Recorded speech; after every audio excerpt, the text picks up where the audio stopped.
Hi, welcome to your fourth part of CBSE Class 12 Psychology, Chapter 1।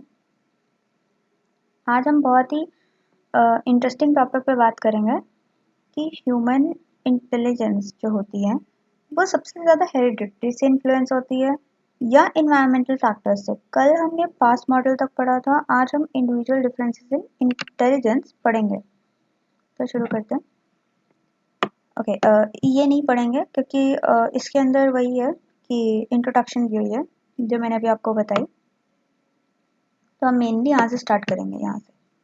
Okay, intelligence, interplay of nature and nurture. The evidence for hereditary influences on intelligence comes mainly from studies on twins and adopted children.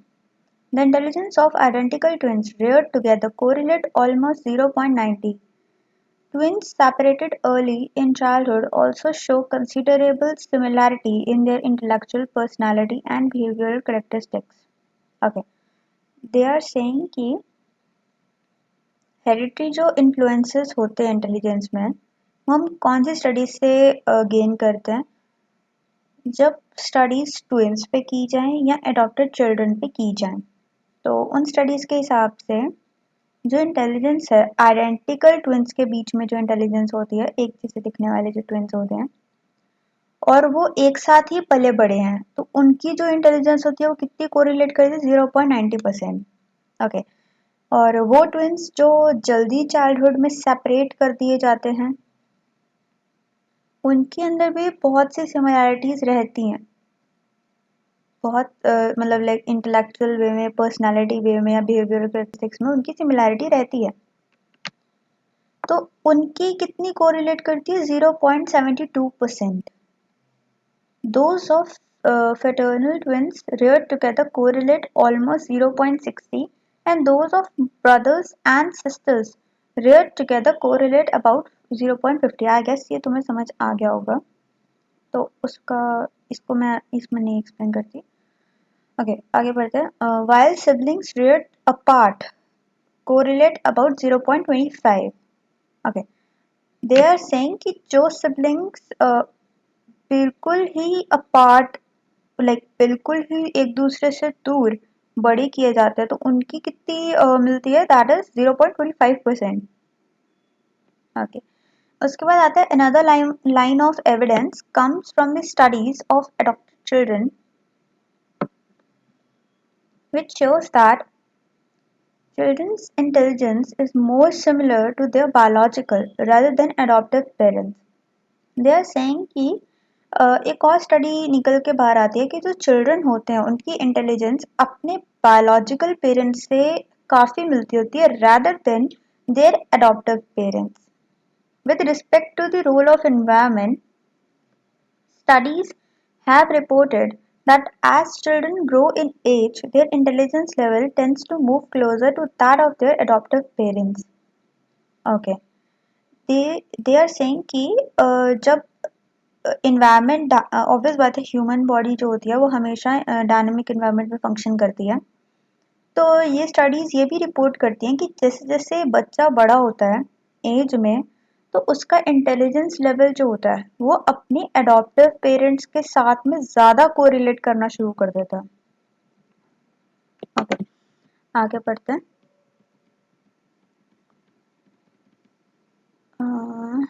Sorry,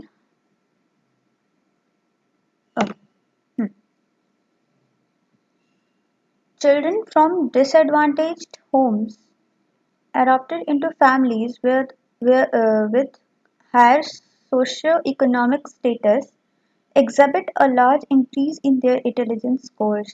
They are saying कि जो children poor family से हों या disadvantaged home से आते हैं वो अगर ऐसी फैमिलीज में अडॉप्ट कर लिए जाएं जिनकी सोशल स्टेटस या इकोनॉमिक स्टेटस बहुत हाई होता है तो उनका जो इंटेलिजेंस स्कोर है वो ज़्यादा बढ़ता है।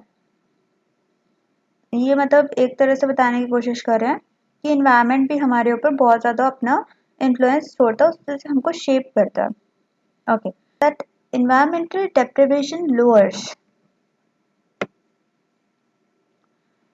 Intelligence, while rich nutrition, good family background, and quality schooling increases intelligence. I guess ये तुम्हें समझ आ गया होगा. Okay, there is a general consensus among psychologists that intelligence is a product of complex interaction of hereditary and environment. Hereditary can best be viewed as something that sets a range within which an individual's development is actually shaped by the support and opportunities of the environment. Okay, they are saying कि psychologist ये मानते हैं कि intelligence जो है वो एक product है किस चीज का कॉम्प्लेक्स इंटरेक्शन यानी एक इंटरेक्शन है हमारी जीन्स और हमारे इन्वायरमेंट के बीच में उसके इन दोनों का इन्फ्लुएंस इंटरैक्ट करता है मतलब ये दोनों इंटरैक्ट करता है तो हमारी जो इंटेलिजेंस है वो उभर के बाहर आती है. ओके एंड प्लस ये क्या कह रहे हैं कि हेरिडिटरी जो है वो एक रेंज सेट करती है कि ह्यूमन डेवलपमेंट कितनी हो सकती है और जो भी डेवलपमेंट होती है वो हमारे इन्वायरमेंट की अपॉर्चुनिटीज के थ्रू होती है. बेसिकली अगर मैं एक एग्जांपल की बात करूं तो मेरे को ये कह रहे हैं ये मैं अपनी एग्जांपल देती हूँ तो मेरे को जो अपने बायोलॉजिकल पेरेंट्स से हेरिडिटरी में जो इंटेलिजेंस मिली है that will be my range जिसके अंदर मेरी इंटेलिजेंस ग्रो कर सकती है. ऑब्वियस बात है ना कि बचपन से ही बच्चा वो नहीं होता हाईली इंटेलिजेंट नहीं होता. यहाँ कहते हैं ना एक कहावत है कि बच्चा कभी माँ के कोख से नहीं समझता लाइक इंटेलिजेंट नहीं होता इतना. वो हमेशा जब भी इंटरेक्ट करता है अपने इन्वायरमेंट के साथ तो उसे इंफॉर्मेशन गेन होती है तो थोड़ी बहुत ही उसे इंटेलिजेंस अपनी मिलती है राइट. तो वो जो हेरिडिटरी से मुझे इंटेलिजेंस मिली है वो मेरा रेंज सेट करेगी. हाँ उसके बाद जब मैं अपने इन्वायरमेंट से इंटरेक्ट करूंगी या मुझे अपना इन्वायरमेंट मुझे इन्फ्लुएंस करेगा तो जाकर बात बनती है कि मेरी जो इंटेलिजेंस है वो कितनी ब्रॉड हो सकती है उसी रेंज में. This is the example. Okay second part क्या है हमारा assessment of intelligence. Okay they are saying कि 1905 में एल्फ्रेड पी ने जिन्होंने पहली बारी इंटेलिजेंस के कंसेप्ट के साथ छेड़छाड़ की थी हमने ऊपर पढ़ा था. Okay and Theodore Simon made the first successful attempt to formally measure intelligence. अच्छा तो 1905 में इन दोनों ने मिलके एक सक्सेसफुल पहला अटेम्प्ट किया एक्चुअली में कि इंटेलिजेंस को मेजर किया जा सके. फिर 1908 में when the scale was revised they gave the concept of mental age. okay फिर इसके बाद ये कह रहे हैं कि 1908 में स्केल को रिवाइज किया गया जिसके अंदर मेंटल एज जैसे कंसेप्ट भी सामने आए जो कहता था मेंटल एज का क्या मतलब होता है. ये न्यूमेरिकल है एक तरह का अगर वैसे नहीं आता पेपर में सुना नहीं मैंने अभी तक आ तो कुछ भी सकता बट मैंने सुना नहीं है एज अ एस्टिमेट बता रही हूँ तुम्हें कि मैंने सुना नहीं है कि इससे रिलेटेड कोई न्यूमेरिकल आता हो क्योंकि बहुत सिंपल फॉर्मूला है और तुम बहुत जिसको मैथ नहीं आता ये वो भी कर लेगा IQ का निकालना जो भी होता है वो बाद में बताती हूँ तुम्हें. ओके मेंटल एज क्या होती है आपकी measure of a person's intellectual development relative to people of her और हिज एज ग्रुप. अच्छा मैं अपनी बात करूं अपना एग्जांपल दूं तो मैं जो मेरा इंटेलेक्चुअल डेवलपमेंट है वो मेरे एज ग्रुप में जितने भी बच्चे आते हैं उनसे कितना डाइवर्जेंट है या उनसे कितना मिलता जुलता मेरी उनके ग्रुप के अंदर रहेगी मेरी क्या लेवल है इंटेलेक्चुअल वे में. Okay a mental age of 5 means that a child's performance on an intelligence test equals the average performance level of a group of 5-year-olds. Okay okay उसके बाद आता है chronologically age जो तुम्हारी बायोलॉजिकल एज होती है by birth. ठीक है मतलब मेंटल एज लगा लो तुम कि मैं कितनी समझदार हूँ और क्रॉनिकल एज लगा लो कि मैं कितनी लाइक फिजिकली लाइक मेरी बॉडी कितनी पुरानी है ऐसे लगाओ तुम. ठीक है उसके बाद हम पढ़ते हैं अ ब्राइट चाइल्ड्स MA यानी mental age is more than her और हिज CA। ओके, अगर ऑब्वियस बात है, अगर एक बच्चा ज्यादा ब्राइट है, ब्राइट इन द सेंस अपनी उम्र से ज्यादा जानता है, तो ये तो नॉर्मल बात होगी कि उसकी मेंटल एज यानी उसकी सोचने की जो एज है वो अपनी प्रेजेंट अपनी उसकी बॉडी कितनी पुरानी है उससे ज्यादा ही सोचेगा, है ना, तभी तो वो इंटेलेक्चुअली ब्राइट है। और जो स्टूडेंट्स डल होते हैं या जो चाइल्ड डल जिसको लोग बोलते हैं, हु आर दे, जिनकी MA उनकी मेंटल एज उनकी क्रॉनिकल एज से कम होती है। ओके, रिटार्डेशन क्या होता है? Retardation is like unable, like कैसे समझाओ तुम्हें हिंदी में, जैसे ह्यूमन है, मैं अपनी बात करूँ, रिटार्डेशन तब होती है जब मैं इतनी भी IQ नहीं रखती कि मैं अपनी बेसिक नीड्स पूरी कर पाऊँ, खाना पीना, वॉशरूम, राइट, या क्या कहते हैं, पढ़ना, पढ़ना तो दूर की बात है, वो बेसिक नीड में नहीं आएगा। बेसिक नीड ये होती है कि खाना पीना और वॉशरूम जाना मुझसे नहीं हो पा रहा, उसके लिए मुझे किसी और की जरूरत पड़ रही है मेंटली, तो वो मेरी एक रिटार्डेशन है। तो उन्होंने मिस्टर बीने ने क्या किया था और साइमन ने क्या किया था, उन्होंने कहा था कि जिनकी मेंटल एज उनकी क्रोनोलॉजिकल एज से 2 गुना कम होती है वो रिटार्डेड होते हैं।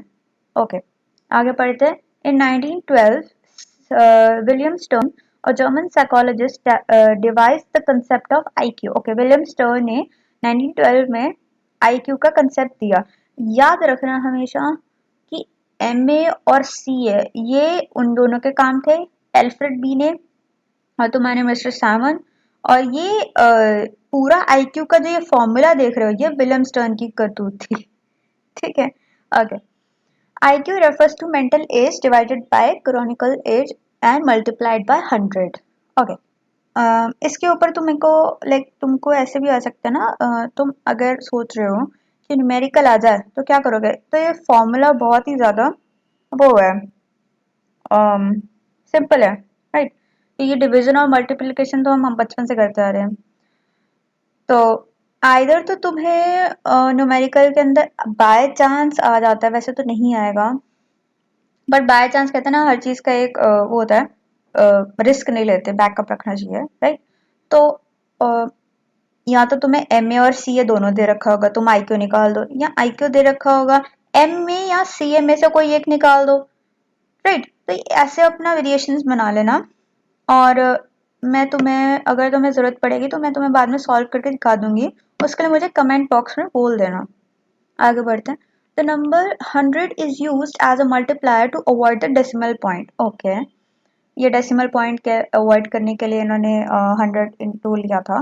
When the MA equals to CA, जब MA जो होती है वो CA से इक्वल होती है तो IQ 100 हो जाता है, ऑब्वियस बात है, कैंसिल हो जाएगा तो 100 हो जाएगा, right.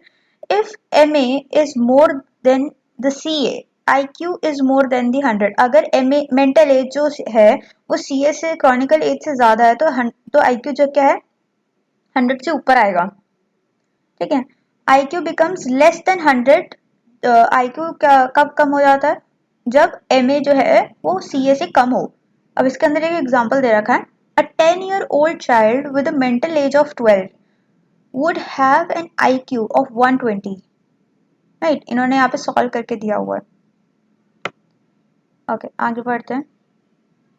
with the same child with an MA of 7 would have an IQ of 70। The average IQ in the population is 100 irrespective of the age। Okay, average IQ हम क्या लेके चलते हैं, 100 की एज में, 100 वाली लाइन में, ठीक है। यहाँ ये चार्ट हमेशा याद कर लेना, अगर कर पाओगे प्लीज कर लेना, बहुत ज्यादा तुम्हारी मदद करेगा ये। अगर तुम्हारा साइकोलॉजी में आगे करियर है, लाइक अभी तो मैं तुम्हें +2 करवा रही हूँ, बट अगर तुमने ये लाइन चूज किया है तो ये बहुत मदद करेगा। एंड सेकंड बात ये कि पेपर में भी ये बहुत हेल्प करेगा, ठीक है। ओके, उसके बाद आता है आपका IQ scores are distributed in the population in such a way that the score of most people tend to fall in the middle range of the distribution। Okay, ऐसे IQ स्कोर्स डिस्ट्रीब्यूटेड है population के अंदर कि जो हमारा सबसे ज़्यादा number of people जो हैं ग्रुप एज के वो बीच के ही आते हैं. Only a few people have either very high or very low scores. Obvious बात है. तभी वो लोग बहुत ज़्यादा लोग ऐसे भी बहुत मुट्ठी भर हैंडफुल ऑफ पीपल हैं जो बहुत ज़्यादा समझदार हैं अपनी एज से ज़्यादा और बहुत ज़्यादा रिटार्डेड हैं अपनी एज से ज़्यादा. क्योंकि मोस्टली लोग तो एवरेज है ना. Okay. The frequency distribution for the IQ scores tends to approximate a bell-shaped curve called the normal curve. Basically ये क्या बात कर रहे हैं यहाँ पे इसकी. ये bell-shaped curve है and क्या है इसमें, ये इसको normal curve भी कहते हैं. Right? Okay. उसके बाद क्या है, this type of distribution is symmetrical around the central value called the mean. Okay, the distribution of IQ scores in the form of normal distribution is shown in figure 1.2. Okay, ये कह रहे हैं कि mean के आसपास सबसे ज्यादा वो होती है वैल्यूज होती हैं, नंबर ऑफ पीपल होते हैं और इसके ये ऐसे बेल शेप बनाता है. Okay. The mean IQ score in a population is 100. Okay, ये हमें पता है. People with IQ scores in the range of 19 to 110 have normal intelligence. ये आप देख सकते हो. Those with IQ below 70 are suspected to have mental retardation, while persons with IQ above 130 are considered to have exceptional talents. The IQ score of a person can be interpreted by referring to the table 1.1. Write this. Okay. ये आपको समझ आ गया होगा. All persons do not have the same intellectual capacity. Some are exceptionally bright and some are below average. One practical use of intelligence test is to identify persons at the extremes of intellectual functioning. If you refer to table 1.1, you will notice that 2% of the population have IQ above 130. They are saying इसका ये IQ test का एक बहुत अच्छा function है. That is ये पता करवाता है कि 2% पीपल या 2% पॉपुलेशन जो है टोटल वो मतलब कह लो एक हैंडफुल ऑफ पीपल जो है वो एक तो अबव 130 IQ रखते हैं और एक बिलो 70 भी रखते हैं. दोनों की जो वो है बिल्कुल सेम है परसेंटेज. राइट, यहाँ पे भी 2.2 है एंड यहाँ पे भी 2.2 ही है. हैंडफुल ऑफ पीपल, बीच के सारे जो भी हैं जितने भी हैं वो सारे के सारे नॉर्मल हैं या उनकी इंटेलेक्चुअल जो कैपेसिटी है दैट इज एवरेज, सबसे मिलती जुलती है. Okay. The persons in the first group are intellectually gifted and those in the second group are termed as mentally challenged or mentally retarded. These two groups deviate considerably from the normal population in respect of their cognitive, emotional and motivational characteristics. I guess ये तुम्हें समझ आ गया होगा. Okay, आगे करते हैं variations of intelligence. Okay, intellectual deficiency. On the one hand are the gifted and creative persons we discussed briefly earlier. On the other hand, there are children who face enormous difficulty in learning even very simple skills. Those children who show intellectual deficiency are termed as mentally challenged or mentally retarded. They are saying कि एक side पे तो आपके gifted people हैं और एक side पे आपके मेंटली चैलेंज्ड पीपल हैं जिनको लर्निंग करने में या सिंपल स्किल्स सीखने में भी डेफिशिएंसी आती है. इनको हम क्या कहते हैं, इनको हम मेंटली चैलेंज्ड कहते हैं या मेंटली रिटार्डेड कहते हैं. ओके. एज अ ग्रुप ये इन सबका एक ग्रुप है, लाइक उनको एक ग्रुप में डालते हैं दैट इज बिलो 70. लेकिन उस ग्रुप में भी बहुत सारी वेरिएशंस है. राइट, हम अब ये याद करो पॉइंट शुरू में क्या पढ़ा था वेरिएशंस के बारे में. हर किसी की एक एट्रीब्यूट की डिग्री 19-20 का फर्क तो होगा ही होगा, सेम टू सेम नहीं हो सकता. राइट, तो 19-20 का फर्क है, वही चीजें बता रहे बस लाइक कैटेगरी के अंदर सब कैटेगरी बना दी जैसे आपके कंटेंट्स होते हैं बुक्स के. राइट, वो वाली बात हो गई. Right, okay. आगे बढ़ते हैं. As a group there is a wide variation among the mentally deficient और retarded. The American association on mental deficiency, इसका नाम याद कर लो और इसकी डेफिनेशन भी याद कर लो, इसका मीनिंग बताती हूँ फिर. mentally retardation as significantly sub-average journal intellectual functioning existing congruently with defects in adaptive behavior and manifested during the developmental period. Right? They are saying कि जो mentally retarded people होते हैं वो सब एवरेज जर्नल इंटेलेक्चुअल फंक्शनिंग के अंदर आते हैं, यानी बिलो एवरेज या बिलो एवरेज नहीं सॉरी बिलो 70 का आईक्यू रखते हैं, उनकी सब एवरेज के अंदर आते हैं, या तो बिलो 70 के कोई भी सब एवरेज इंटेलिजेंस के अंदर जज किए जाते हैं. राइट. फिर आते हैं defects with defects in adaptive behaviour and okay these are saying they are saying sorry कि आपका जो एडेप्टिव बिहेवियर है इनके अंदर नहीं होता, ये अपने इन्वायरमेंट के साथ अपने आप इंडिपेंडेंटली छोड़ रही है, अपना काम नहीं कर पाते, थोड़ी बहुत मुश्किलें आती हैं इन्हें. Right. Okay. It is manifested during आपका डेवलपमेंटल पीरियड. 0 से 18 तक का आपका डेवलपमेंटल पीरियड होता है, यानी 18 तभी कहते हैं 18 ईयर्स तक आपका टीनेज चलता है, उसके बाद आप एडल्ट कंसीडर करे जाते हो. ह्यूमन बॉडी जो होती है वो बूढ़ी होनी शुरू हो जाती है, बूढ़ी भी नहीं इन द सेंस, तो बहुत बड़ी हो जाती है. फिर थोड़ा कहते हैं ना छोटा बच्चा कच्ची मिट्टी होता है, उसको थोड़ा फॉर्म करना इजी होता है, लेकिन एज एन अडल्ट को थोड़ा टैकल करना मुश्किल हो जाता है. Right. Okay. Individuals who are categorized as having mental retardation show significant variation in their ability, ranging from those who can taught to work and function with special attention to those who cannot be trained and require institutional care throughout their lives. Right. मैं अगर अपनी बात करूँ, अपने आप का example लूँ, तो क्या बात होगी कि लाइक मेरे को अगर मैं मेंटली रिटार्डेड होती तो या तो वो लोग होते हैं जिनको कुछ सिखा दो, लाइक ऑब्वियस बात है कोई मेंटल रिटार्डेड पर्सन अपने आप खा पी नहीं सकता, या अपनी सेल्फ केयर जो हम डेली करते हैं, हम ऑब्वियस बात है नॉर्मल चीजें करते हैं, रोज ब्रश करना या नहाना, खाना पीना, टॉयलेट जाना. राइट. बहुत सारे काम होते हैं हमें, तो ये कॉम्प्लेक्स नहीं है, बेसिक नीड है, पता है हमें क्या करना है. राइट. ये वो जो लोग होते हैं ना मेंटली रिटार्ड, वो ये नहीं कर पाते, तो अगर उन्हें सिखा दिया जाए राइट कि खाना ऐसे खाते हैं, स्पून पकड़ के अगर आप उसको माउथ में डालोगे तो आप खाना खा सकते हो, उसे च्यू करना फिर उसे स्वैलो करना, अगर उन्हें सिखाओगे वो सीख जाएंगे. एक तो वो लोग होते हैं, एक वो होते हैं, मैंने आपको बहुत बार बोला है कि जो आपका मूवीज होती हैं वो बहुत अच्छा डिपिक्शन होती हैं, बहुत ज़्यादा अच्छा डिपिक्शन होती हैं कुछ कंसेप्ट समझने के लिए, फॉलो करने के लिए नहीं, कंसेप्ट समझने के लिए. Right.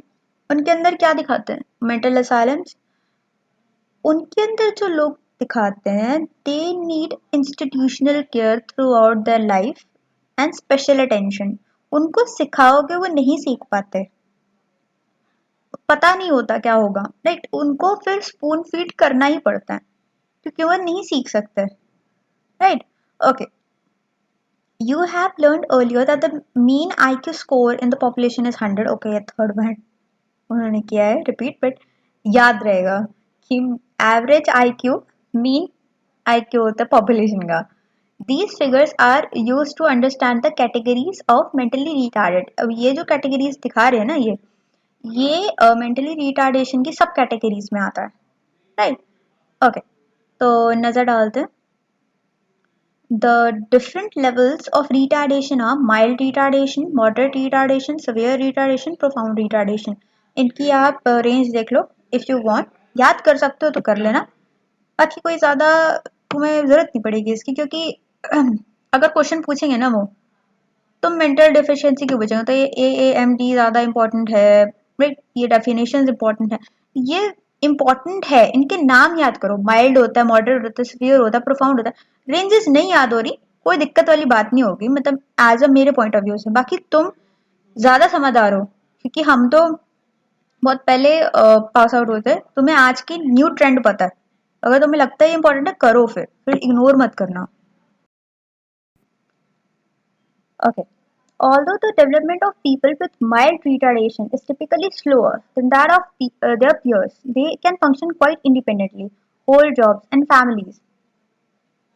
Okay, they are saying कि mild retardation क्या होती है? इनकी जो typically development होती है, typical development होती है, वो slow होती है उनके peers से. Like अगर मैं अपनी बात करूँ, मैं आपके कॉलेज के अंदर काम कर रही हूँ, तो मेरी जो अगर मेरे को mild retardation है, तो मैं थोड़ा बहुत ही कम समझूंगी बातें या मुझे कम समझ में आएंगी थोड़ी बहुत ही बातें राइट अपने कोलीग्स के कंपैरिजन में कोलीग्स नहीं उन्हें मेरे क्लासमेट्स जो भी लगा लो आप मेरे जो भी सिर्फ कोलीग्स नहीं होते हैं राइट ऑब्वियस बात है मतलब लाइक मेरे जितने भी जान पहचान वाले हैं मेरी एज ग्रुप वाले हैं उनसे कंपेयर करोगे तो मैं थोड़ा कम सीखूंगी चीजें हाँ बट मैं इंडिपेंडेंटली फंक्शन कर सकती हूँ मैं जॉब्स या जॉब करके कमाई कर सकती हूँ अपनी फैमिली स्टार्ट कर सकती हूँ अपनी फैमिली को होल्ड कर सकती हूँ राइट ऐसा नहीं है कि मेरी नॉर्मल फंक्शनिंग में कोई दिक्कत आएगी खा पी सकती हूँ टॉयलेट जाना नहाना धोना ब्रश करना राइट ये नॉर्मल काम मुझसे हो जाएंगे mild retardation is this right the difficulties okay as the level of retardation increase जैसे जैसे रिटार्डेशन की सवियरनेस बढ़ती जाती है फिर डिफिकल्टीज स्ट्रॉन्ग होती जाती हैं the people with moderate retardation lag behind there piers in language and motor skills right जिनकी मॉडरेट रिटार्डेशन होती है मतलब मैं अपनी बात करूं अगर मुझे मॉडरेट रिटार्डेशन है तो मैं क्या मेरे मेरे साथ क्या होगा मैं लैंग्वेज नहीं सीख पाऊंगी दिक्कत आएगी मुझे लैंग्वेज सीखने में या मोटर स्किल्स डेवलप करने में right they can be trained in self-care skills and simple social and communication skills. Okay, हमने शुरू में क्या बात करी थी कि दो तरह के सब कैटेगरीज हम डिस्कस कर रहे थे कि एक वो लोग होते हैं जिनको स्पेशल अटेंशन चाहिए through out their life constantly और एक वो जिनको सिखाओगे तो वो सीख जाएंगे तो ये उन कैटेगरी के लोग हैं जिनको सिखाओगे तो सीख जाएंगे सेल्फ केयर करना या सिंपल सोशल कम्युनिकेशन करना okay they need to have a moderate degree of supervision in everyday task okay इनको थोड़ी बहुत सुपरविजन चाहिए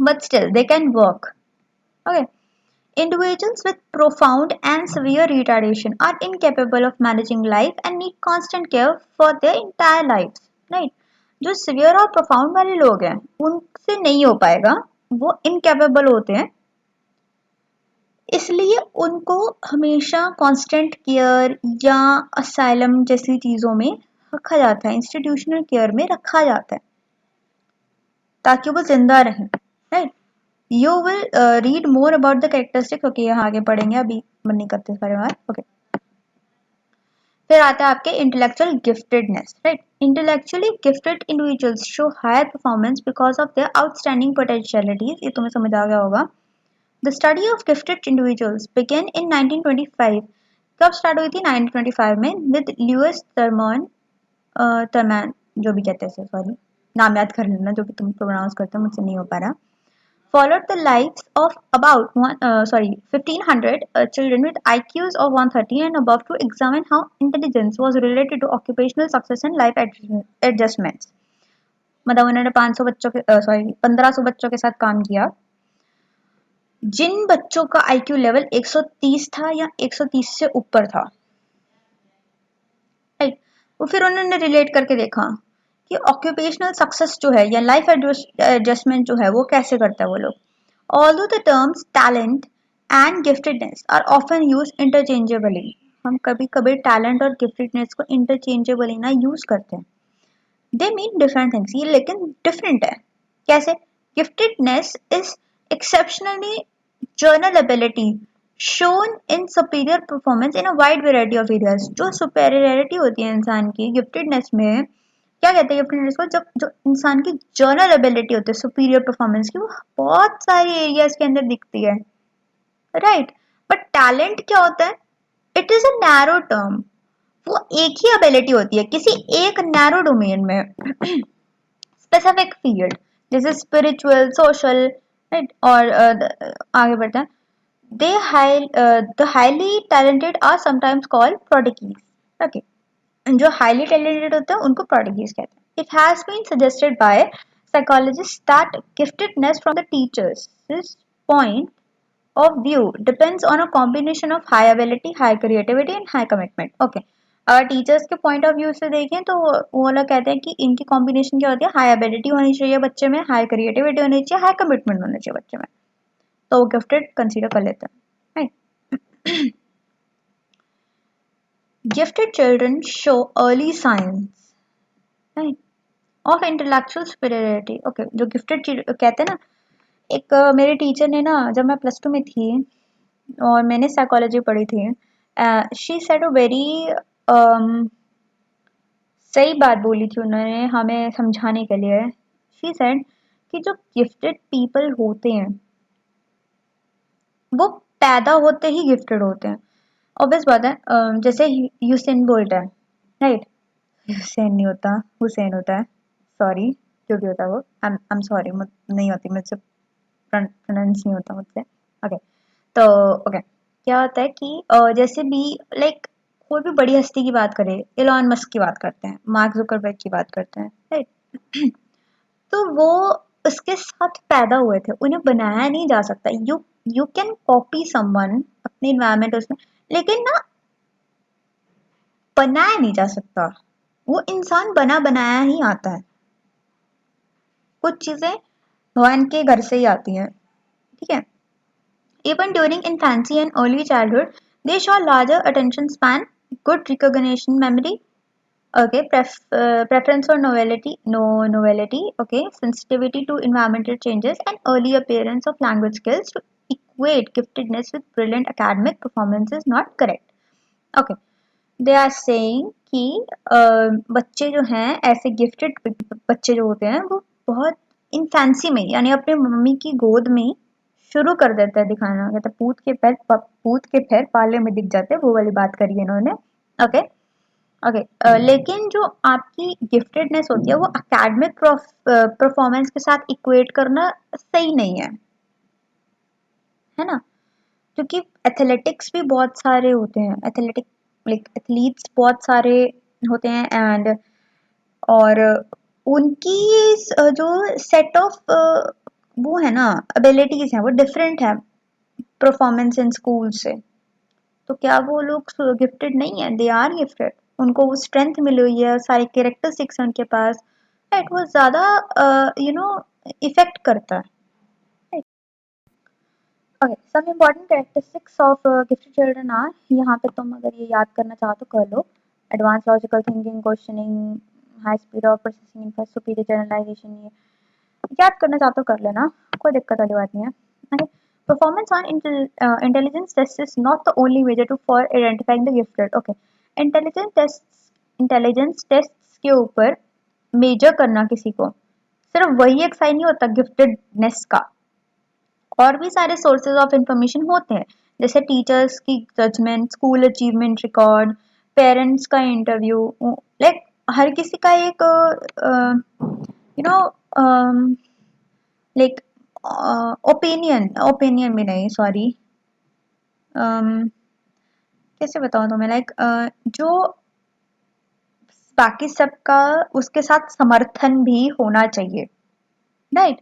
ओके, हम कहाँ थे? Peer and self-rating etc. can be used in combination with intellectual assessment.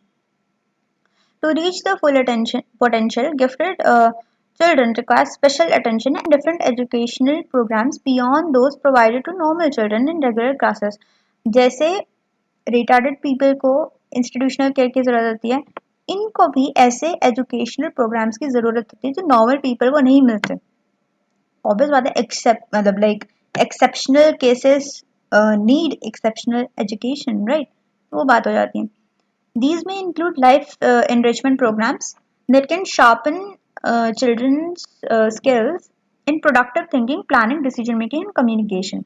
I guess तुम्हें समझ आ गया होगा.